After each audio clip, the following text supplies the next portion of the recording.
You're listening to Girls with Grafts, a burn community podcast created by Phoenix Society for Burn Survivors, a leading nonprofit dedicated to supporting the burn community. In this podcast, we'll talk with burn survivors, share resources to help with supporting and improving burn recovery, and discuss how to prevent burn injuries. Here are your hosts, burn survivors and Phoenix Society's marketing team, Amber Wilcox and Rachel Kudlak.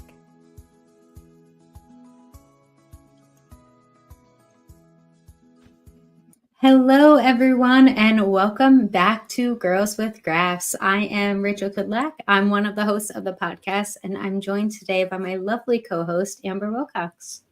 Thank you, Rachel. It's so nice to be here for another episode in season 5. So much to celebrate here so far. So excited to get started today. But before we kick off, I know it's really important for us to celebrate all of the wonderful partners that help make this podcast possible. So Rachel, would you go ahead and introduce today's podcast sponsor? Yes, so today's podcast is powered by one of our fire prevention partners, Telgian. Telgian is committed to providing effective and innovative fire protection, life safety, and security programs. And you can learn more about them by visiting their website at telgian.com. And without further ado, I'm really excited to have on today's guest. So today we have on Michael Van Every, who is the president and managing partner of Republic Urban Properties, the Bay Area flagships of the Republic family of companies. Mr. Van Every works with the federal, state, and local governments on the creation and development of smart growth projects, such as master plan communities near transportation hubs, urban mixed-use projects near major employment centers, and innovative public-private partnerships. The Republic family of companies is known for developing institutional quality real estate throughout the United States, from land development to historical adaptive reuse to shopping malls. As a third-generation San Jose native, Michael holds a Bachelor of Arts degree in journalism from California State University at Fresno. He is an active member of the Silicon Valley Leadership Group, and he serves as a board member on the San Jose Stage Company. So thank you so much, Michael, for joining us today. Good morning. Hi, Michael. So nice to meet you. Nice to meet you both as well. Thank you. Well, Michael, before we get started, I'd really be interested to know more about how, and we usually ask our guests this, or how, kind of like, why are you here, right? So how are you connected to the burn community, or why did we have you on the show today? So tell us a little bit more.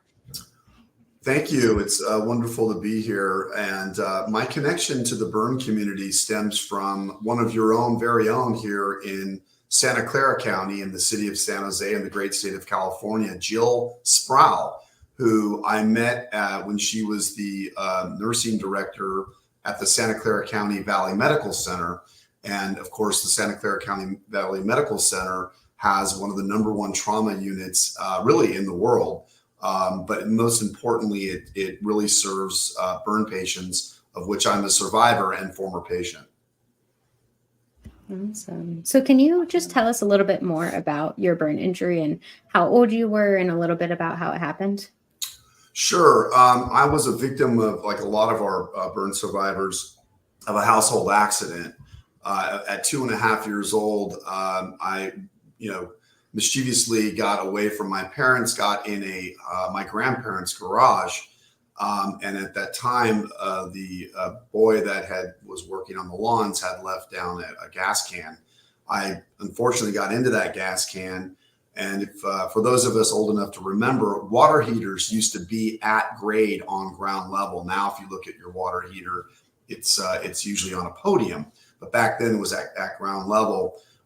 Subsequently, the gas I unfortunately got into caught onto the water heater. That water heater had exploded, and that resulted in me having a burn injury of about 60% of my body at that time. This was 1972. Wow. As Rachel is a fellow child burn survivor, so I'm sure that has been an experience growing up, right? Can you talk a little bit about what that was like from kind of after that happened, and telling us more about your childhood, right, as a burn survivor? Yeah, thank you. I think like a lot of children, you don't have a lot of memories probably until you get into, really first, second, third grade. And that's when I think we all become kind of self-aware of who we are. And at that point, and then as you get more into your preteen years, children at that point can be rather cruel. And I went to a parochial Catholic school in San Jose. And I guess to put it, kind of just succinctly, I started not fitting in with the running crowd, liking girls, competing for girls as a boy. It was difficult, in that environment, in that small environment with that parochial school. But with that being said, I also experienced a lot of things that have shaped my life, and as I'm sure Rachel has, in the sense that it did allow me when I became a teenager, working in a grocery store, being just open to the public, and at some point just letting go and letting people know what happened, and just being comfortable with telling that story. But I think it's easier to do when you grow up with an injury versus some of our veterans and others that maybe deal with it as adults. So it shaped my life only in a positive way. I think burn survivors in many regards can identify with minority groups and things that are different, because we are different. No, I definitely share that sentiment too, of like when you're growing up as a child burn survivor. I don't remember myself before my burn injury because I was 3 when it happened. And so it's just, there's pros and cons to, being a child burn survivor, but definitely a pro is that, like you said, this is who you are. This is who you've always been. And there's nothing you can do to change it. Yeah, you talked a little bit about, being at the grocery store and being comfortable sharing your story. Is there anything that really helped you along the way to get that confidence, or was it just over time, the more you shared it, the more comfortable you got with it? Excellent question. I think I was a decent athlete growing up, and I was able to compete in many different sports, in particular soccer. So that athletic experience always built confidence, and I always encourage anybody to, participate in team sports. I think team sports have, in general, shaped my life in a very positive manner, and I take many of those lessons into my work and in life in general. I think also being able to look at, a 2-year-old, 3-year-old, 4-year-old in the face as they're coming through a grocery line, and they're very inquisitive, probably a little older, more like 4 or 5-year-old, and them asking me, Mommy, what's wrong with him? What's wrong with her?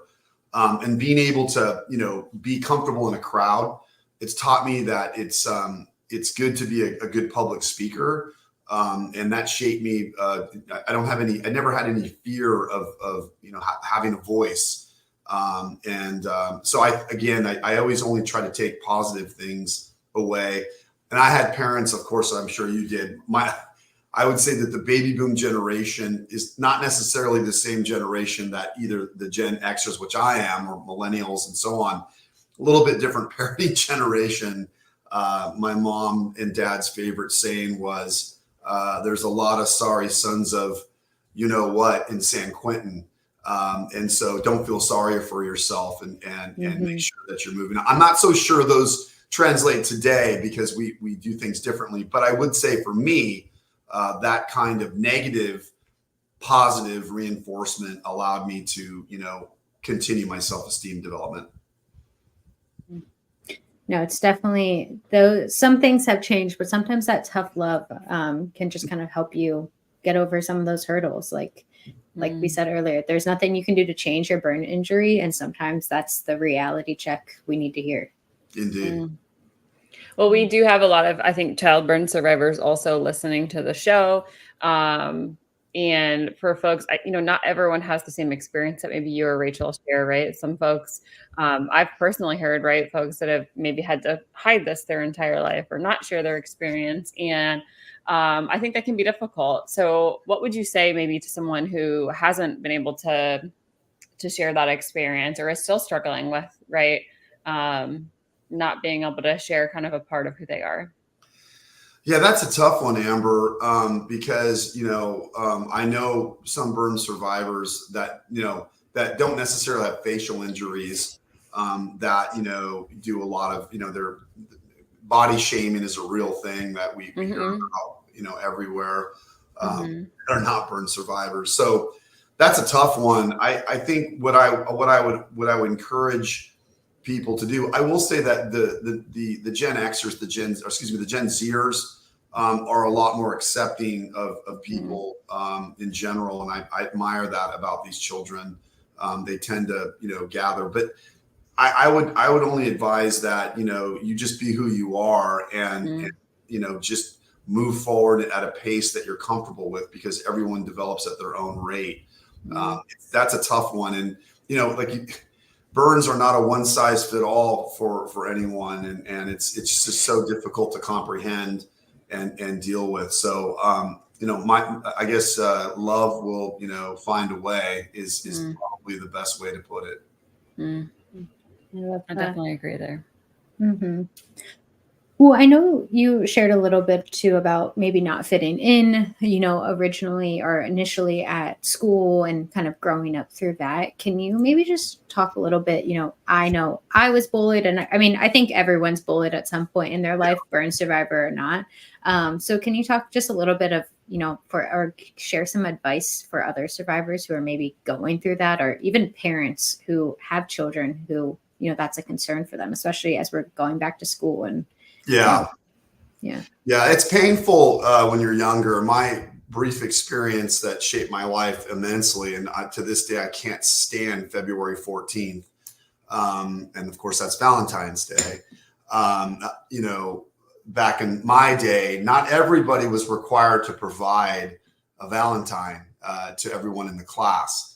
And so my kind of moment of awakening that I was going to be different was, I believe it was about the 5th grade, right about the time I started liking girls. And, I didn't get a Valentine. I maybe got 3 Valentines in a class of 32. And then that was just the beginning of some bullying that occurred. And so I think boys maybe handle differently than girls, although in the world of social media, it's scary what happens with cyberbullying. So I resulted in fisticuffs, which is, frowned upon, amongst all things in today's world. But in that generation, in the late 1970s, that's just what you did as a young boy. I think my advice today is that, encourage your child to handle things as much as they can. I'm not advocating for, fisticuffs or anything to that nature, but to confront things in a way where you're not going to, you're not going to tolerate bullying in some way, shape, or form. And typically that will involving adults but finding your voice. And I would encourage any person on this podcast to find your voice, that, someday you will look back and say, well, kids will be kids, but I'm glad I was able to find my voice and not tolerate, that kind of action by anybody. And I think 99.9% people, when they become adults, would say that, gosh, I wish I wouldn't have acted that way as a child, but that's just what children do. And so it's a tough thing. I mean, I'm sure you have children. I have one child, and I think, disabled, burn, minority, whatever the issue, everyone's different, and everyone should find their voice and learn to communicate. A lot of people don't communicate. And especially in today's world where we hide behind devices, and we are, kind of passively aggressive dealing with things. Work with people, find your voice, build teamwork that will show respect for you, regardless of how you look or your race, color, or creed.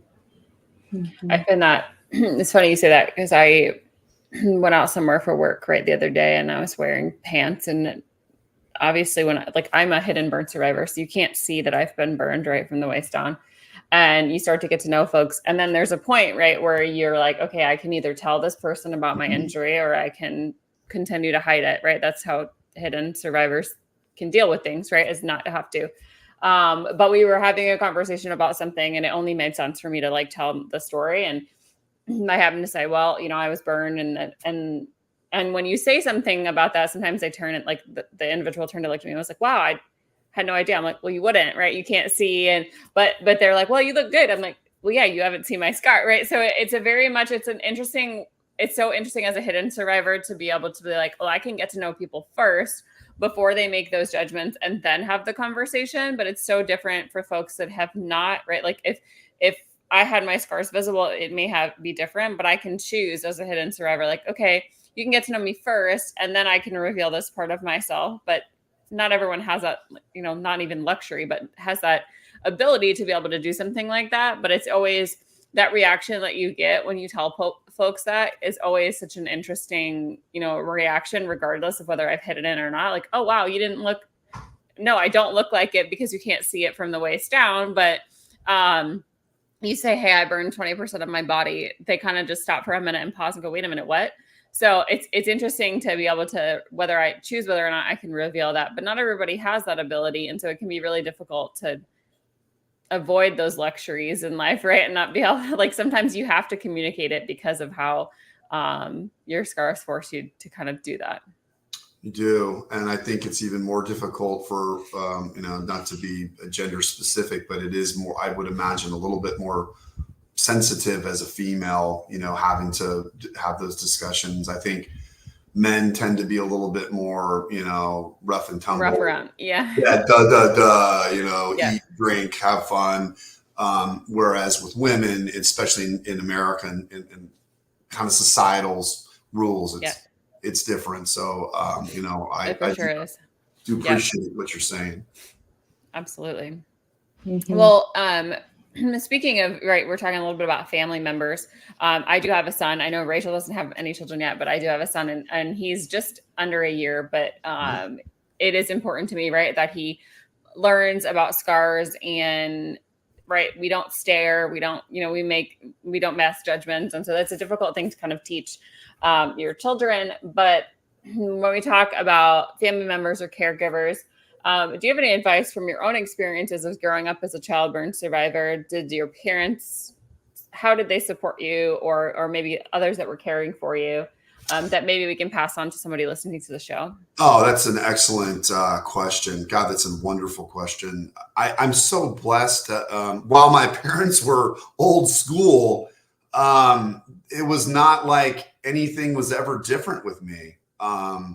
And whether you're injured physically or not, I think you push your children to just push beyond anything of their disabilities. And I was fortunate enough to have a very influential mom and dad that I didn't even really know if I was hurt or not, or, it wasn't unusual to have a surgery or have a cast, and they put me in the baseball game with casts. They put me in sports. And I can never remember a time where my mom or dad ever confronted somebody for staring. They were just so, stoic and polite and just open. And I think that's the thing that we have to teach our children, is that be open with anyone, but be kind first. But again, find your voice and make sure someone, I'm sure the two of you at some point in your life had said to somebody, can I help you? What are you looking at? Is there something I can help you with? Or maybe you weren't in a very good mood that day and you said, what are you looking at? Why are you staring at me? Do I know you? Your emotions are a difficult thing to control when you're different. And I think that's what you have to remember, is when you need to. I'm kind of a outgoing, gregarious, aggressive, especially in business and in sports. I tend to be a little bit more passive and in control when I know something is askew, or that someone may be most people are just curious. They're just curious. And every now and again, you're going to run into some meanies and mean people. But again, that's where your voice and your confidence will take hold. So it's a case by case example, depending on your emotional state at the time. It's hard. It's really hard. For sure. I know Amber and I have talked about this too before. And Amber, I think you have a shirt, right? That sometimes you'll wear. Don't you have something like that? Like, I feel like you have a shirt that says like, I'm a burn survivor. And I feel like you wear that if like you don't want to talk to people or something like that. I have worn, yes. There's a scar shirt that I have that I'll wear. Yes. Sometimes if I don't want to say anything. And it'll depend on the day. And sometimes I want to talk about it. Sometimes I don't. Sure. It really depends. But yes, I do have a t-shirt that I've worn around like, hey, yes. I think I have the Scars Are Tattoos t-shirt. But yeah, sometimes I'll wear it if I want to talk about it. And sometimes I'll also not wear it if I don't want to have questions asked about it. So, it's funny how that works. It's fascinating. You mentioned tattoos. So here in California, I'm amazed at the amount of tattoos now, especially on females and on people's legs and necks and arms. And so it's almost like I actually sometimes go, God, what are you doing? I would kill for an unmarked arm, or leg. And I just, maybe I'm a little bit judgmental in that regard, like anybody else, but it's so fascinating now how things have changed, where tattoos now are kind of, people are scarring themselves to fit in or to intentionally. Yeah. It's mind-boggling for me. Yeah. No, it's funny because like growing up, I feel like, because I've always wanted tattoos, and that was like when I turned 18. No. And that was the thing. It was like, you won't get a job if you have a visible tattoo. But now it's like, no one seems to care. Not anymore. Especially in Cali. It's crazy the amount of tattoos. I used to work for Disney, and we weren't allowed to have any visible tattoos. And they just changed those policies now where you can have tattoos visible. But yeah, even with like any kind of work, right?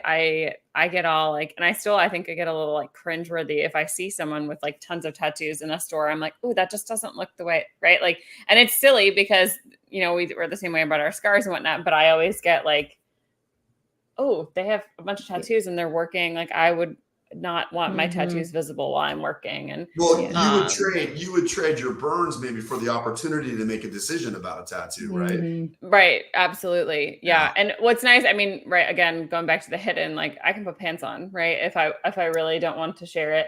And it's the same with the tattoo, but I do look at like, it's funny you say like, oh, looking at other tattoos, because there are photos of me without scars on my legs, and I have to stop for a minute and be like, oh, especially being an adult burn survivor, right? Of like, I forgot that's what my legs look like. They were so nice and like, and it's hard to not like to turn off the things in your head that are saying like, that wasn't right. That those aren't perfect either, right? Like your legs were your legs before and after. It doesn't matter, but it's really funny to see like photos of myself before that happened of like, oh, my leg looks very different now. It's interesting how you kind of do that double take. That separates me from someone like you because I was just a child, I suppose, like Rachel, and that's where I'm really sensitive towards burn victims, because that before and after is a real emotional thing that is, I think, 99% of what you're dealing with, and that I become unaware. I just didn't have that experience, and I'm, in a weird way, I'm thankful, which is just weird to say out loud. But that's where I really have massive amount of empathy. I do a lot of work with veterans. We build veterans housing, and I've had the privilege and honor of meeting many different veterans. And the before and after scenario is. Again, 90% of the counseling issues and PTSD that comes with it. It's God bless you. That's a difficult situation. That change is definitely, something we can't relate to, Michael, but, so many survivors go through, and certainly share empathy in that transition. It's because, I mean, for any, whether it's a burn or not, really any big transition in your life, physical or not, can change you, and just kind of relearning to love yourself is so important. So true. So true. Well said. Well, I know, we talked about growing up a lot, but I want to kind of transition a little bit to, as an adult now, working, all of that, you started giving back and you got connected with Jill at the Burn Center. So can you just kind of talk about like what made you want to give back and get more involved with the burn community? Yes, thanks, Rachel.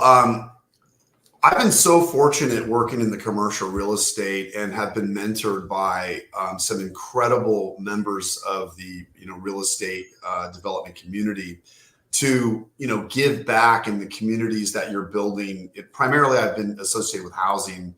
However, we do lots of commercial real estate assets from hotels to offices and so on.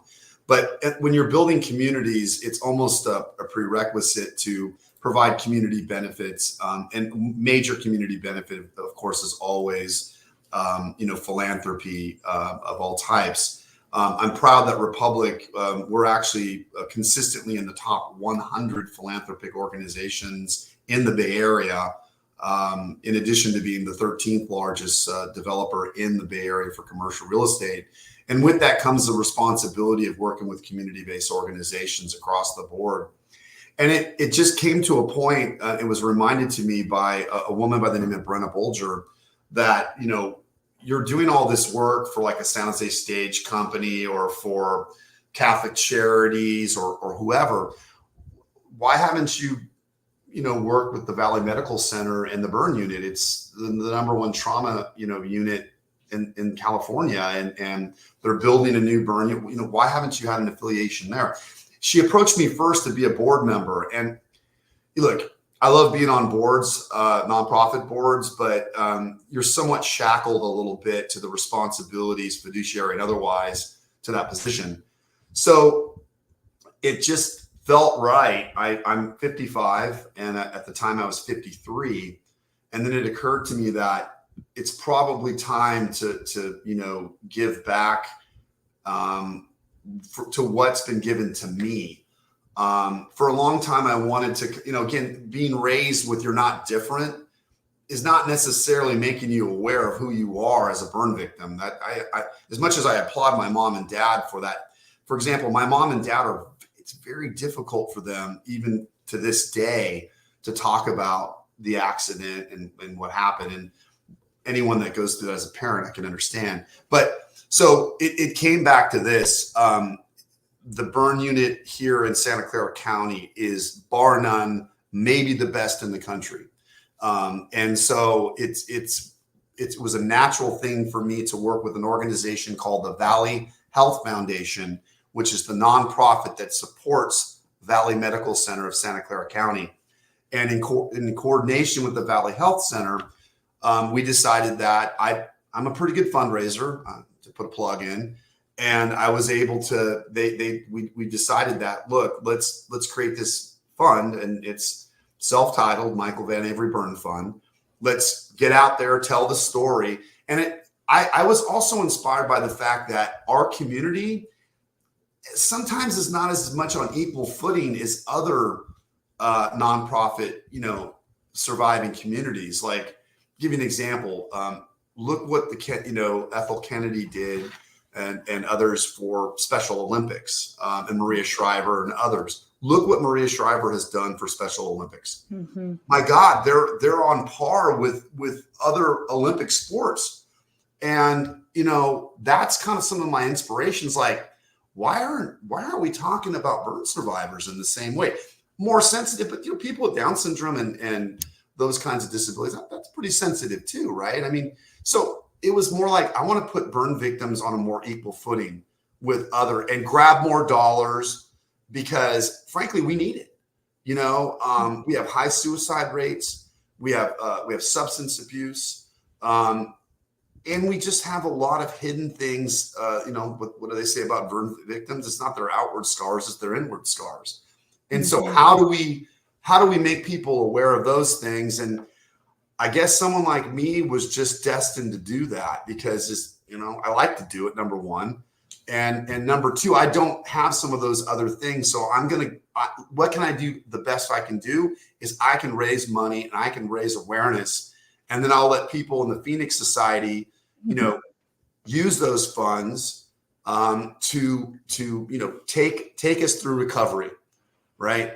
That's what the Phoenix Society does. It takes us from out of the hospital and into the real recovery, which is in between the ears.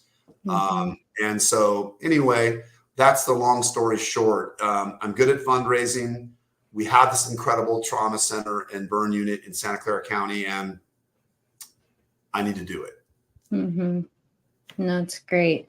And we say here too at Phoenix Society, we all have a role to play in, strengthening our community, as whether you're a donor or peer supporter or whatever, however you fit into our community, we all have that role.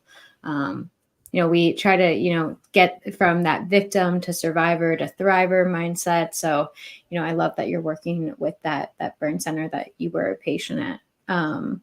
So were you connected, I guess this is one more growing up question is, Sure. Were you connected with other burn survivors and families kind of growing up? Or, I felt like in my journey, I was so connected when I was a kid. And then kind of like my young adult years, I got a little disconnected from the community. And now I'm back in it full force. So kind of what was your experience like with that, with, that burn center? Rachel, you know what? I was not connected. I lived in this bubble, I think, in San Jose. San Jose in the 1970s and 80s was a much different place than it is today, as with Silicon Valley and it's the metropolis that it is now. I wasn't. My parents, like I said, I think almost were averse to, because they were uncomfortable, right? So they didn't. It sounds like maybe your parents were, connected. And allowed you to be connected. I really wasn't. And I think that was part of my problem and inspiration to wanting to give back as an adult. In fact, I think burn survivors were almost like we should have a secret handshake sometimes, right? Where we come up and be like, hey, because like maybe sometimes we don't want to get into like, hey, show me your burn and, here's my hand. Right? That's not what we do.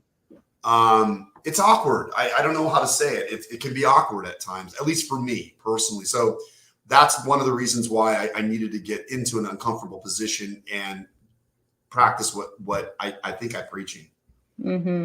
No, we say this all the time on the podcast of like, you don't realize, or like you don't know of the burn survivor community until you're a part of it, and then you realize truly how many there are of us, and not just survivors, but loved ones, caregivers, friends, and family.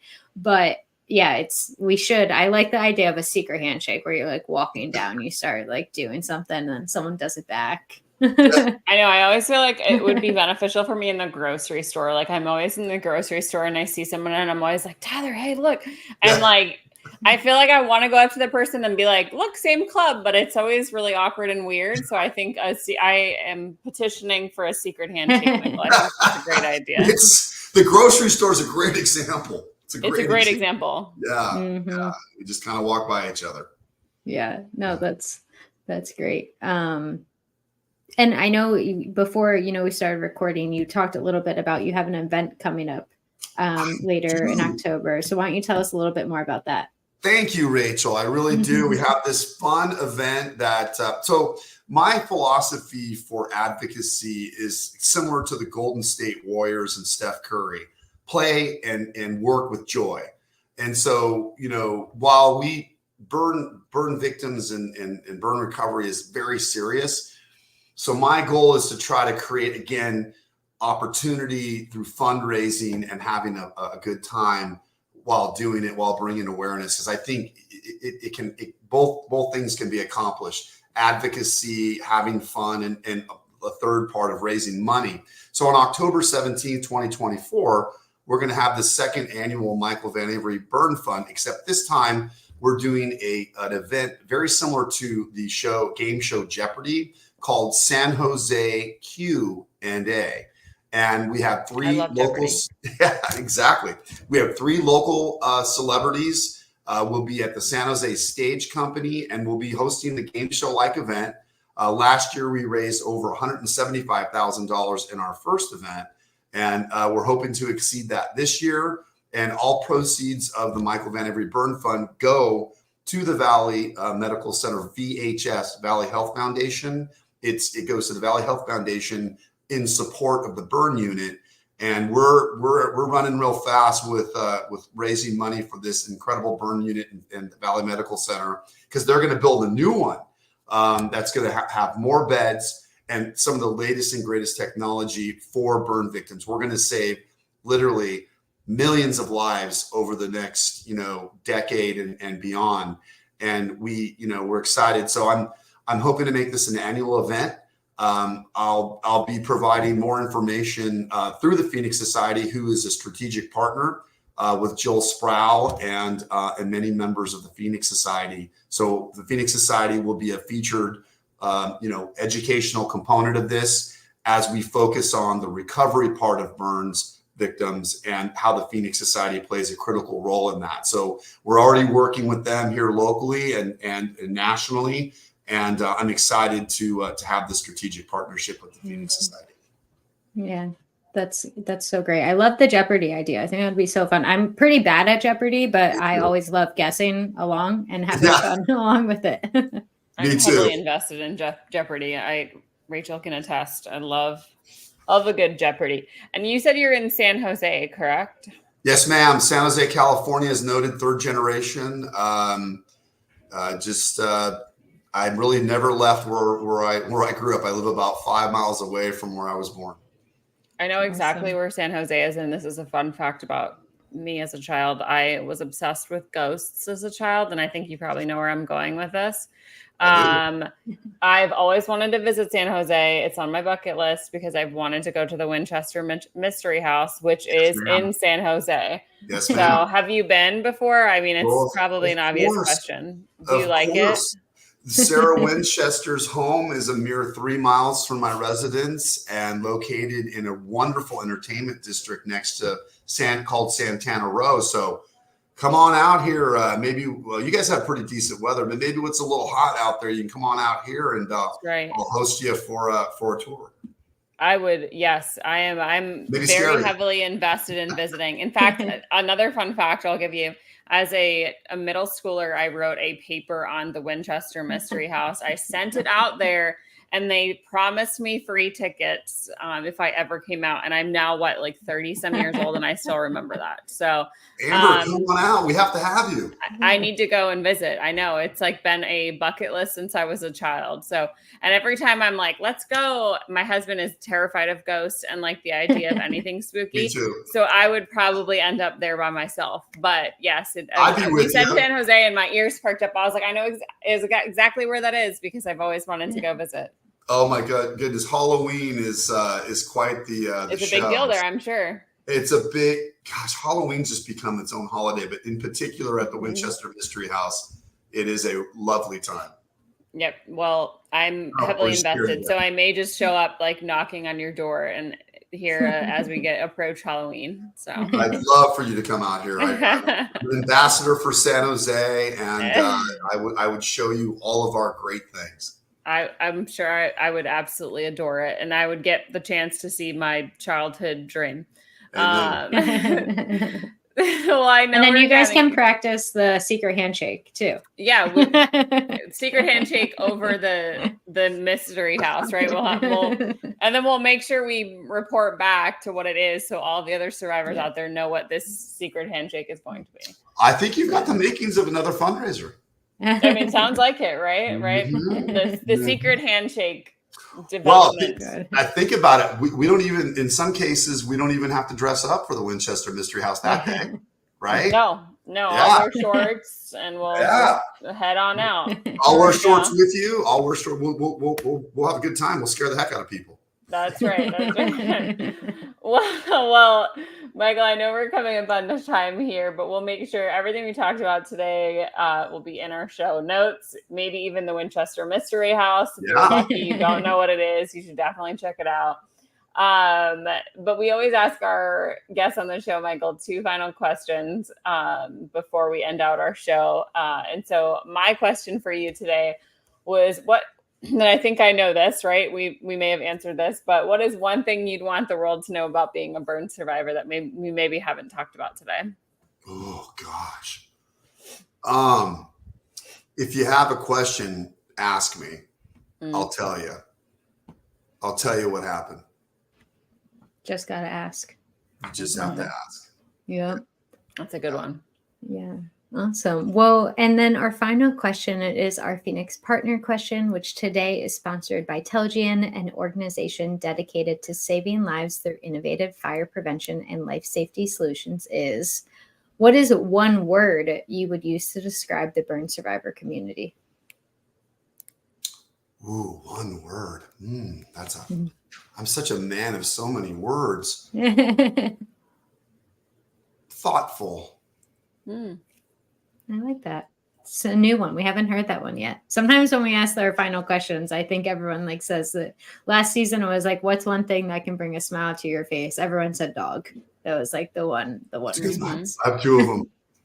Yeah. Yeah. 2 dogs. What kind are they? Oh, Australian Shepherds. They're wild childs. Yep. I was gonna say you got your hands full with those. You do. Yes, I have a wild child, but it's an actual child, and he is everywhere these days. But I do also have a dog, so I always like to know what kind of dog you have, and have to kind of hear about it because I'm a dog person as well, Michael. Well, the Australian Shepherd will herd your son if you'd like. Oh, well, some days I could use to have my son herded into one area. So Is that a parenting trick I need to be aware of? Get an Australian Shepherd. It sounds like I need an Australian Shepherd now. I have a dachshund, and she just supports the trouble and assists in it. She doesn't like to herd, so I need sometimes to have him herded into one area. Well, maybe I'll come visit. I'll bring him out there. That's right. Sounds like fun. Yeah. Well, it was a pleasure having you on the show. Any last thoughts or anything you want to share with our community before we end out today? I just want to thank the two of you. First of all, you're both quite lovely, and it's been my pleasure to be on your show, and just keep doing what you're doing, because everything that you're doing here is joyful. And that's what the world is about, is having a good time and enjoying every day. And I think you're making that possible. So thank the both of you for doing that. You're a wonderful representation of the Phoenix Society, and I'm very blessed to be on your show. Thank you. Thank you, Michael, so much. Thank you so much. And have a good weekend. There's 72 hours until Monday. You as well. Gotta go enjoy it. Okay, take care. Bye-bye. Bye-bye.